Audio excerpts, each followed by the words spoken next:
on the Haight-Ashbury who would hold up mirrors to the tourist buses. I think she did that her whole life, holding up that mirror to Telegraph Avenue and the people and us and herself, to her credit, obviously as in the obituary. Dylan has a line like that, doesn't he? Some of you will know this much better than I do. Somebody calls him out and he says back to them, "Man, I think you're really weird." So why is she so refreshing to us? Oh man, well of course there is that button, weird and proud, she wore all the time. But I think Snyder said it in his essay, More Than a Passage to India. He said that anytime Homo sapiens got to some place that was rich and they didn't have to go wandering around hunting and gathering, they formed a civilization. And see, you guys are part of this. Julia, just to say something nice, this is a good crowd and we love you. A civilization with a hierarchy and collective socialization, and humanity underneath that does not like it.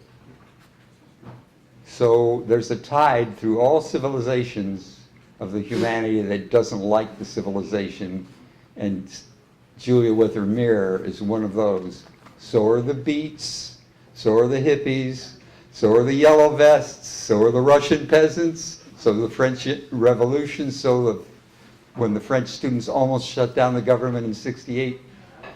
Julia and us, most of you, all of you, are part of that tradition. And it's so important to keep it alive. The feminists, yeah. Richard Hugo, an academic, said something that pointed at the same thing. He said, "We hope that humanity can survive civilization." Now, what's the last line in Julia's obituary? Does anybody know? It's something about, the more I read this stuff, I find out I don't like poetry. Did she say that? And at some point, somewhere in our very few exchanges, although, like she says, she didn't talk very well with people. So I knew her for years and years and years, but the conversations I had with her would be about, after all those years, were maybe 10, 15 minutes long. Although I drove her up to a reading in Sebastopol, so I had a lot of time in the car with her, but still, 15, maybe 20 minutes. So she said about someone's poem, "Oh, that's workshop poetry," putting it down. You think I get really offended, right? I make my living teaching writing and workshop poetry. All the stuff coming out of my workshops is workshop poetry. But you know, I knew what she meant.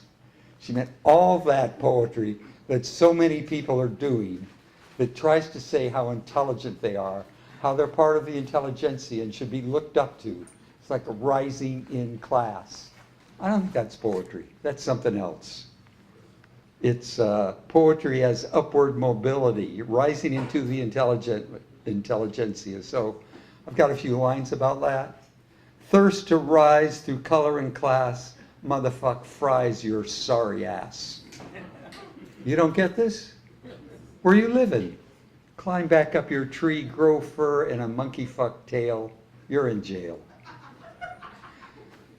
Julia's much nicer than I am. So, and her poetry and her presence just to exemplify the Poets House vision. The Poets House welcomes poetry that expresses its original primitive role to articulate the soul of the species. So, whose cell phone is ringing? It's mine.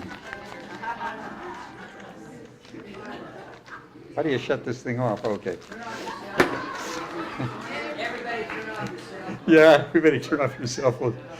So that unflinching eye, and she turned it on herself in her obituary, but her favorite line to me was when she took on Ginsberg, our beloved but flawed mentor, And who would know better than Julia the hazards of having an overdeveloped poetry persona? She said, "Where is the real Allen Ginsberg?" Right, Julia? Thank you, Julia.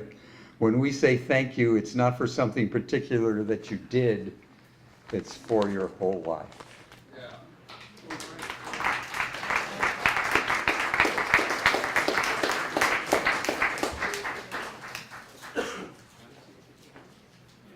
Thank you, Clive. Now it's Jack Foley. Up on deck will be Lynn.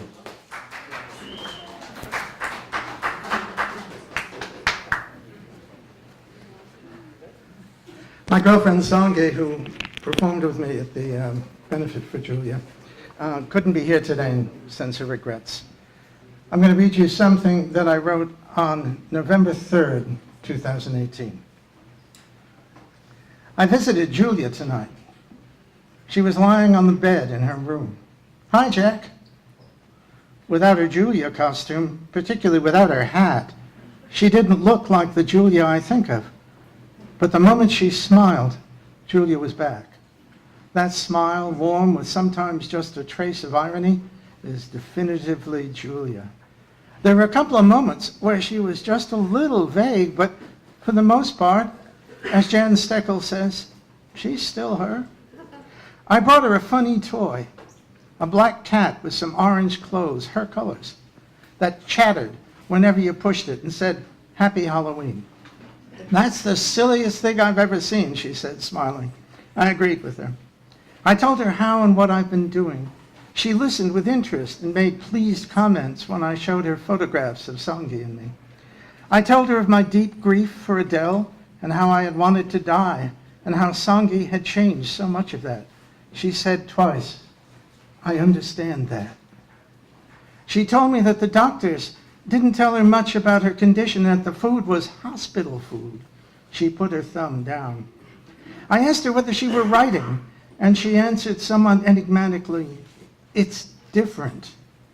I think she meant that the conditions were different. I told her I'd bring her a big pad and some pens. She said emphatically, "That would help."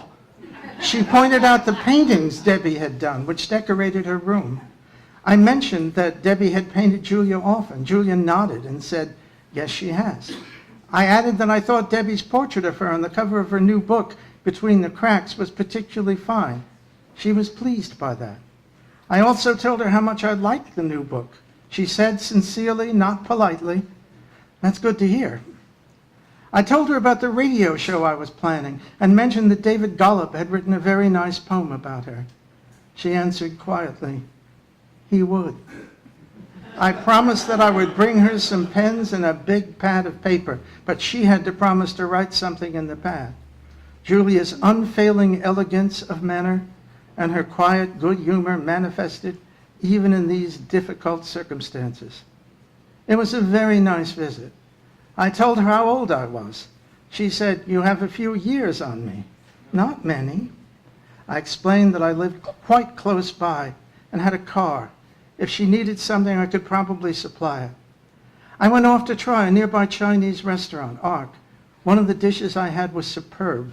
Wonderful, juicy pork dumplings. I got 2 extra orders of them, one for Sangi and one for Julia.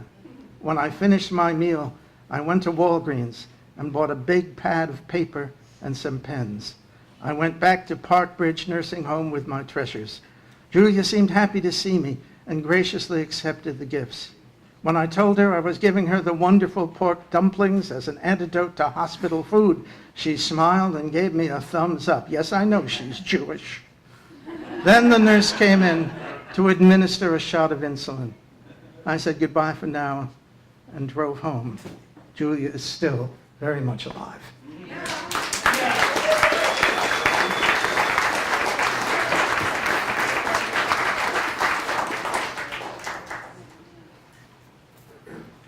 Thank you, Jack.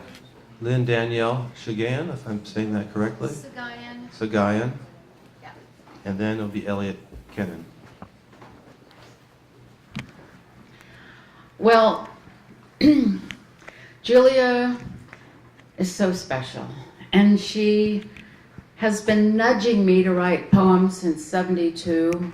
telling me which poetry readings to go to, and all kinds of things. But now I get her all the time. She wants me to write down something. I think she's dictating poems. And as I think others have mentioned that, where they feel like Julia is saying, write this down, write this down. But the story I want to tell is a little different. I taught ESL children that didn't have any English skills whatsoever. They'd just come from refugee camps in Thailand and Laos. And I found one thing in this classroom. I think I had 6 children out of 32 who spoke a little bit of English. And the rest of them, oh my God, there I was. And it's when I developed what I called the Whoopi Goldberg style of teaching. If I wasn't on 100% the whole time, I'd lose their attention. So I found this poem of Julia's because everybody loved pizza. And they loved this poem, and I'll tell you what I did with it when I finish reading. What do you want on your pizza? I want skyscrapers on my pizza. I want neon lights on my pizza. I want dancing girls all saying cheese on my pizza.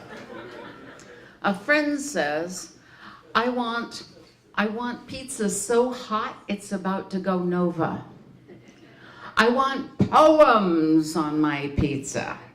I want garlic for the werewolves on my pizza. I want an orchestra playing pizza music and heralds waving pizza flags. I want the crown jewels on my royal pizza with diplomatic immunity from everything but me. I want hitchhikers on my pizza from one slice to another. I want taxis to drive around the Italian sausage and honk at the tomatoes on my pizza. I want